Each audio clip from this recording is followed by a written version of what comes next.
جو آج کل لوگوں کو مالدار بنانے کی بتایا جا رہا ہے نا، پیسہ سب کچھ ہوتا ہے، خدا کی قسم نہیں ہے. دل کا غنا پیدا کرو اپنے اندر. اگر ظاہری دولت آ گئی اور دل میں غنا نہیں ہے تو یہ شخص بھی غریب ہے. کیوں؟ یہ کبھی سکون میں نہیں آئے گا. نبی صلی اللہ علیہ وسلم نے فرمایا یہ چاہے گا کہ سونے کا ایک جنگل ہے تو کاش یہ جنگل کیا ہو جائے، ڈبل ہو جائے. کبھی بھی سکون سے نہیں بیٹھے گا. سکون اسی کو مل رہا ہے جو قناعت کے ساتھ زندگی گزار رہا ہے کہ جتنا اللہ نے مجھے دیا میرے لیے کافی، بس اسی میں جیوں گا. اپنے گھر والوں کو بھی بتا دو بھائی ہماری یہ انکم ہے بیگم، اسی میں ہم نے جینا ہے، رہنا ہے تو رہو ورنہ پتلی گلی سے بولو نکلو. ہمارے نبی نے اپنی ازواج کو یہی کہا ہے. ہمارے نبی تو غربت میں تھے، 9 بیویاں تھیں. امہات المومنین نے کیا کہا کہ یا رسول اللہ ہمیں مال چاہیے.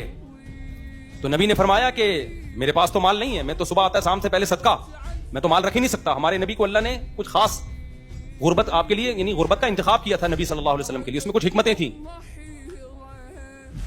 تو بہت ساری حکمتیں تھیں اس میں. تو جب ہم نبی کی ازواج نے یہ مطالبہ کیا کہ ہمارے گھر میں تو فاقے ہو رہے ہیں، تو نبی نے ظلم نہیں کیا کہ نہیں جی اسی فاقے میں رہنا ہے. نہ، نبی نے کیا فرمایا، بھائی بہت مالدار لوگ ہیں دنیا میں، اور اس زمانے میں طلاق یافتہ بیوہ کی شادی بھی ٹھگ سے ہوتی تھی. یہ مسائل نہیں تھے، اچھی جگہ پہ ہی ہوتی تھی، مالداروں میں ہی ہوتی تھی. تو نبی نے کیا فرمایا، قرآن میں اللہ نے آیتیں نازل کی کہ آپ اپنی ازواج کو کہہ دیجئے بھائی اگر دنیا کا مال و متاع چاہیے تو میں تمہیں فارغ کر دیتا ہوں، تمہیں طلاق کا اختیار دیتا ہوں، جہاں چاہے نکاح کرو بھائی، دولت بھی ملے گی اور خوب پیسہ بھی ملے گا. اور اگر میرے ساتھ گزارا کرنا ہے تو اسی غربت میں گزارا کرنا پڑے گا. سب بیویوں کو آپ نے طلاق کا اختیار دیا بلا کے. اسی سے علماء نے استدلال کیا کہ شوہر بیوی کو بھی طلاق کا رائٹ دے سکتا ہے.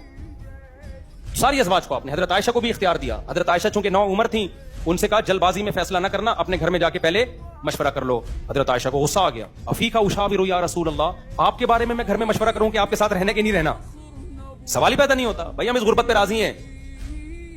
تو آج بھی میں کہتا ہوں بھائی زیادہ ٹینشن مت لو. تمہاری آمدن کم ہے، بیگم کو بتا دو بیگم اسی میں گزارا کرنا ہے، میں چوری نہیں کروں گا، لوگوں سے بھیک نہیں مانگوں. جا کے کبھی وسیم سے قرضہ مانگ رہے، کبھی غفار سے، کبھی ستار سے، کبھی کسی نمونے سے جا کے، کبھی کسی نمونے سے. یہ ہو گیا ہے، یہ ہو گیا ہے، بیوی بچوں کی فیسیں نہیں پڑھاؤ اسکول میں بچوں کو. اگر نہیں ہے فیسیں بھائی ٹماٹر بیچے گا، کوئی مسئلہ نہیں ہے. ٹماٹر والے زیادہ کما رہے ہیں آج کل. یہ گنے والے آپ کیا سمجھ رہے ہو، یہ بھننے ہیں گنے والے. اللہ ان کی آمدن میں برکت دے، محنت کر کے کما رہے ہیں. بے شک اس میں وہ اسکرین بھی ڈال رہے ہیں اور کلر بھی ڈال رہے ہیں. چوری سے تو پھر بھی بہتر ہے نا، بتا کے ڈال رہے ہیں. آج کل پہلے چھپاتے تھے. تو محنت کر رہے ہیں نا، کیا خیال ہے؟ تو بیگم سے بولو بھائی میں جو کر سکتا ہوں، میں اس سے زیادہ نہیں ہے، میں ادھر جا کے اس سے پیسہ مانگو، اس سے جو ہے اسی میں گزارا کرنا ہے. ہاں خدا نخواستہ کوئی موت زندگی کا مسئلہ بن گیا تو پھر بے تکلف لوگوں سے انسان مانگ سکتا ہے. تو یہ نہیں ہوگا، رہنا رہو اسی طرح ورنہ پتلی گلی سے نکلو.